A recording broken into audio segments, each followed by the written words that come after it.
জেহাদির বাচ্চাই বলি। আপনারা বলছেন মুসলিম মানে জেহাদি, ওই জেহাদির বাচ্চাকে চারটে সনাতনী হিন্দু শান্ত হিন্দু 12 বছরের একটা মেয়েকে রেপ করে পুকুরে ডুবিয়ে দিল, একথা সোশ্যাল মিডিয়াতে কোথাও নেই।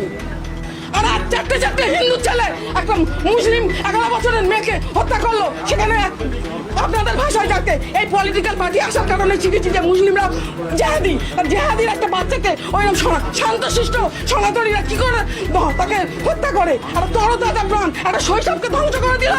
দাদা 11 বছরের মেয়েটাকে সম্পূর্ণ এক মুহূর্তের মধ্যে তার সে বড় হতো, তার বিয়ে হতো না, কত বছর বাঁচত। একটা মানুষ যদি ক্যান্সারে আক্রান্ত হয় তবু তার কেমন দিল 5 বছর সে নিজের জীবনের সাথে যুদ্ধ করে, তার 6 বছর 11 বছর বয়স একটু বড় হচ্ছে, তাকে শেষ করে দিল। কাল সন্ধ্যে 6টার নাগাদ থেকে রিমি বলে আমার পাশের বাড়ি, একদম আমার পাশের বাড়িরই মেয়ে, 11 বছর বয়স, ওর সন্ধ্যে 6টা থেকে আমরা বাড়ির সবাই মিলে খোঁজ করা শুরু করি। আমরা প্রথমে ভেবেছিলাম ও আশেপাশে কোথাও রয়েছে, তারপরে যত রাত এগোয় আমাদের দুশ্চিন্তা হতে থাকে যে আশেপাশে কোথাও থাকলে অন্তত সে বাড়িতে চলে আসতো।